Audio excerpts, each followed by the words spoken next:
Yeah, it's soon to be additional power from another Moldavine cloak. Only if Craig taps out. You think Craig would just... I guess... 16, 15, Craig should probably char that. You're right. Yeah. 16 to 15. Both players have been building up their boards, but not able to damage the other guy. Mark Herberholz has put together a gigantic Kurt Ape. You got 2 cards in hand? Yeah. Very good. Randy, what about making Armadillo Cloak with Dredge? I think Elephant Guy's an interesting comparison for that card.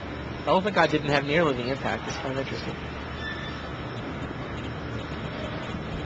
I like Elephant Guy.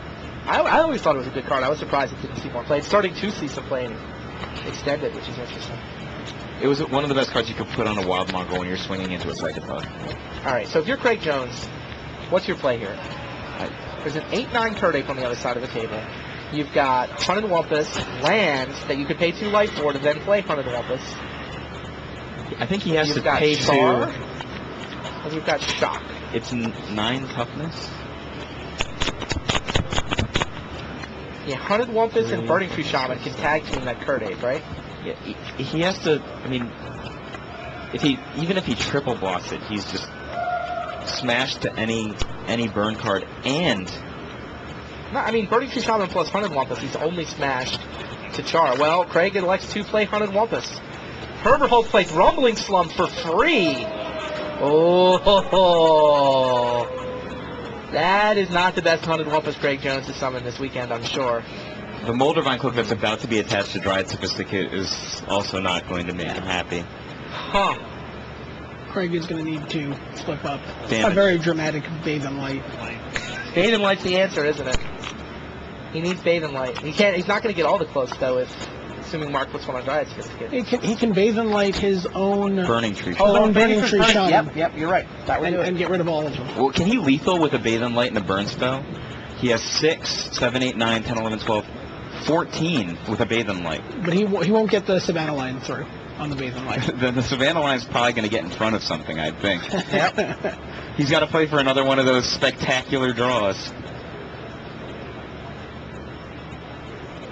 To Rumbling Slump. Wow. Who red zones? What does Heezy do? Kurt Ape's got a brawl here, right? He's got to put Moldavine Cloak on the Sophisticate. He's got to know that he might lose to a Bathe in Light if he waits too long.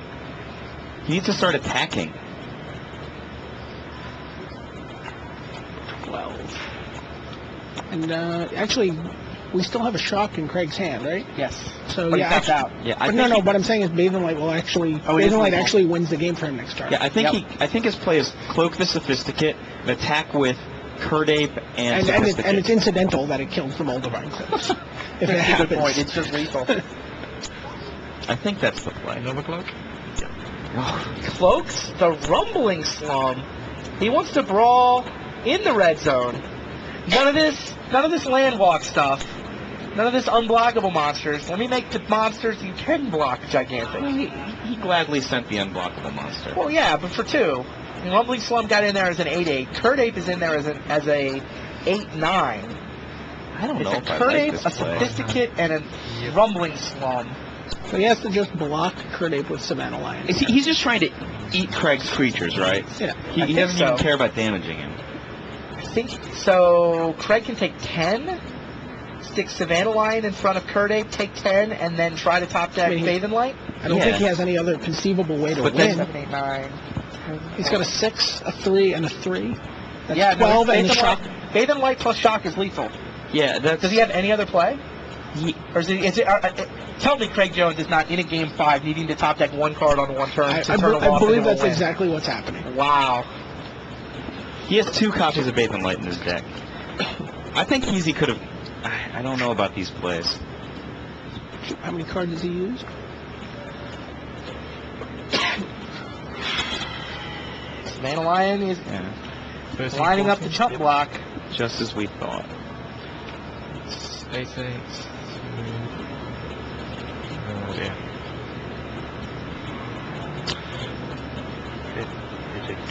Yeah, 10, 3. Craig falls down to 3. Come on. Bathe in Light. Bathe in Light wins the game for Craig Jones. I don't know if anything else helps. What was it? Ah, it's a land. That's much less exciting than Bathing Wow. He's got a char and a shock. Char not going to help. Rumbling Slum is about to take him to 2.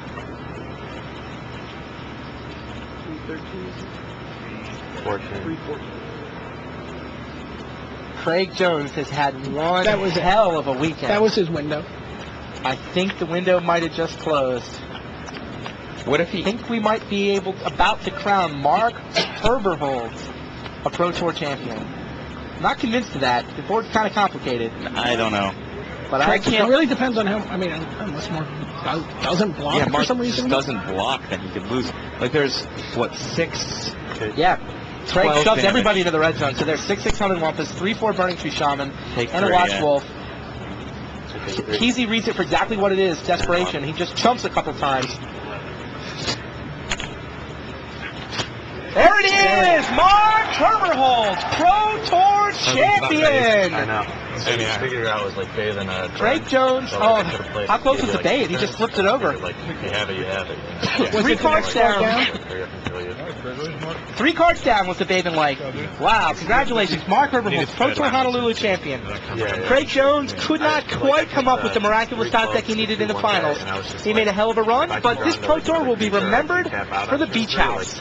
It'll be remembered for Mark Herberholz. It'll be remembered for Zoo. And wow, what a way to start the 2006 season. I have so many creatures. What are you guys going to remember this Pro Tour for, right? I think the I'm definitely going to remember seeing Ebony Owl, Mitsuki third land. Had a charge. winning. I'm going to remember this is the first Pro Tour in a long time that we haven't seen a Japanese player in the top Good 8. point. Hit third land, and I met the. And I think, you know what, for the Ruels, the sight of Olivier and Antoine hugging each other and just being thrilled for one another when they both made the top 8 for the first time in their careers, together. Yeah, that was a great moment. And I think, really seeing that those guys, that the French are such a magic powerhouse that we haven't, Europe in general, that we haven't recognized, that we've been paying so much attention to Japan. And I mean, Antoine Ruel, for 4 years now, has just been right on top of the standings in the Player of the Year race. Constantly just somewhere between 1st and 5th at all times for 4 seasons. Right. So those are the things I'll remember. I like the venue. Mike, what are you This gonna is remember? easily the best venue of all time. We're currently setting up for an award ceremony, Like, by the way, without a so doubt. those of you out there on the internet, if you want to hang out, we will be handing out the trophies, handing out the big checks. Mark Herberholz is going to get a check for $40,000. Said he's buying all of Osip's drinks tonight. Buying all of those drinks tonight. Yeah. Hey, Craig Jones is the one who scooped him into the top 8, too. How about that story? That Craig was Jones unbelievable. contemplating the idea of turning himself into a dream wrecker. Herberholz needed the win. Craig Jones had nothing to play for. Thought about trying to knock Herberholz out of the top 8 because he was afraid he would lose if he got paired against Herberholz in the top 8. And he did exactly that. Lost to Mark Herberholz in the top 8. Back in the Swiss, he changed his mind. He decided not to play Dream Wrecker. He just decided to scoop in Mark Herberholz. Can't exactly be unhappy with this finish. Classic nice guys finish second. Nice guy Scenario. He's a nice guy. But, I mean, when he's playing, he's tight. He doesn't really surrender any edges like that. Yeah, it was, he knew exactly what he had to do in both of those game 5s.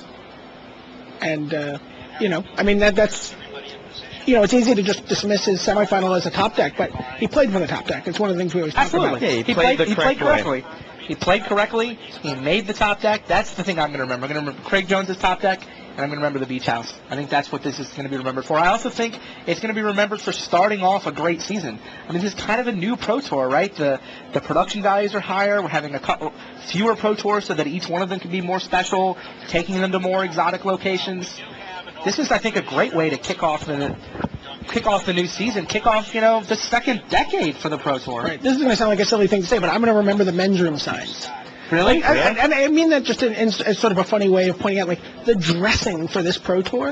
Like, every aspect of it, from the footwear to the Hawaiian shirts to